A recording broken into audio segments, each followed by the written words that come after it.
இந்த முறையில் மின்சார களத்தில் அதிரடியாக அதிக தூரம் போகும் டாடா நேனோ எலக்ட்ரிக் கார் எப்போது கிடைக்கும்? வணக்கம் செய்திப்புணல் நேயர்களே. டாடா மோட்டார்ஸ் நேனோ காரை மின்சார வாகனமாக மீண்டும் அறிமுகப்படுத்த திட்டமிட்டுள்ளது. இது மலிவு விலையில் கிடைக்கும் மின்சார காராக இருக்கும் என எதிர்பார்க்கப்படுகிறது. மேலும் ஒருமுறை சார்ஜ் செய்தால் 200 கிலோமீட்டர் வரை செல்லும். டாடா மோட்டார்ஸ் தனது ஒரு காலத்தில் பிரபலமான காம்பாக்ட் காரான டாடா நேனோவை மீண்டும் பிரம்மாண்டமாக அறிமுகப்படுத்த திட்டமிட்டுள்ளது. இந்த முறை இந்த கார் புதிய அவதாரத்தில் மின்சார வாகனமாக திரும்பும். ஒரு காலத்தில் இந்தியாவில் மிகவும் மலிவு விலையில் கிடைக்கும் கார் என்று பாராட்டப்பட்ட டாடா நேனோ அறிமுகப்படுத்தப்பட்ட போது குறிப்பிடத்தக்க பரபரப்பை ஏற்படுத்தியது. இருப்பினும் குறைந்த தேவை காரணமாக பின் நிறுத்தப்பட்டது. இப்போது டாடா மோட்டார்ஸ் நானோ பிராண்டை புதுப்பிக்க தயாராகி வருவதாகவும் மின்சார பவர் ட்ரெயினுடன் அதற்கு புதிய வாழ்க்கையை அளிப்பதாகவும் தகவல்கள் தெரிவிக்கின்றன. வரவிருக்கும் டாடா நேனோ பாரம்பரிய உள் எரிப்பு இயந்திரங்களை பயன்படுத்தாது.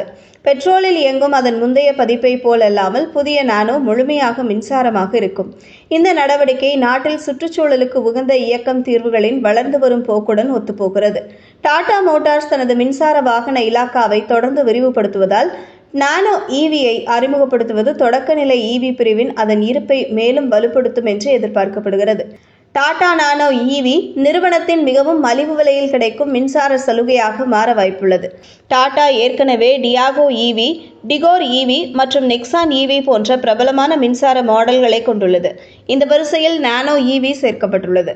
அடிப்படை மற்றும் திறமையான நகர்ப்புற இயக்க தீர்வை தேடும் வாடிக்கையாளர்களை பூர்த்தி செய்யும் நானோவின் மின்சார பதிப்பு பல முக்கிய மேம்பாடுகளுடன் வரும் என்று எதிர்பார்க்கப்படுகிறது. சின்னமான வடிவமைப்பு அசல் பதிப்பை போலவே இருக்கலாம் என்றாலும் தளம் மற்றும் கேபின் அம்சங்கள் புதுப்பிக்கப்படும் என்றும் எதிர்பார்க்கப்படுகிறது. டாடாவின் மற்ற ஈவிகளில் பயன்படுத்தப்பட்டதை விட மின்சார மோட்டார் சிறியதாக இருக்கும். இதனால் காரை லகுவாகவும் திறமையாகவும் வைத்திருக்கும். இது ஒருமுறை சார்ஜ் செய்தால் 200 கிலோமீட்டர் வரை ஓட்டும் வரம்பை வழங்கும். இது நகரங்களுக்குள் தினசரி பயன்பாட்டிற்கு ஏற்றதாக அமைகிறது. அதிகாரப்பூர்வ விவரக்குறிப்புகள் மற்றும் வெளியீட்டு தேதிகள் இன்னும் வெளியிடப்படவில்லை என்றாலும் டாடா நேனோ ஈவி அதிக ஆர்வத்தை உருவாக்குகிறது. அடுத்த 5 ஆண்டுகளில் 10 புதிய மின்சார மாடல்களை அறிமுகப்படுத்தும் திட்டத்தை டாடா மோட்டார்ஸ் ஏற்கனவே அறிவித்துள்ளது. அசல் நானோ 2008ஆம் ஆண்டு வெறும் 1 லட்சம் ரூபாய் ஆரம்ப விலையில் அறிமுகப்படுத்தப்பட்டது. மேலும் ஈவி பதிப்பும் இதேபோன்ற கவர்ச்சிகரமான விலையை பராமரித்தால் அது மீண்டும் இந்தியாவின் பட்ஜெட் கார் பிரிவில் புரட்சியை ஏற்படுத்தக்கூடும். இதுபோன்ற செய்திகளை தெரிந்து கொள்ள செய்திப்புணலுடன் இணைந்திருங்கள்.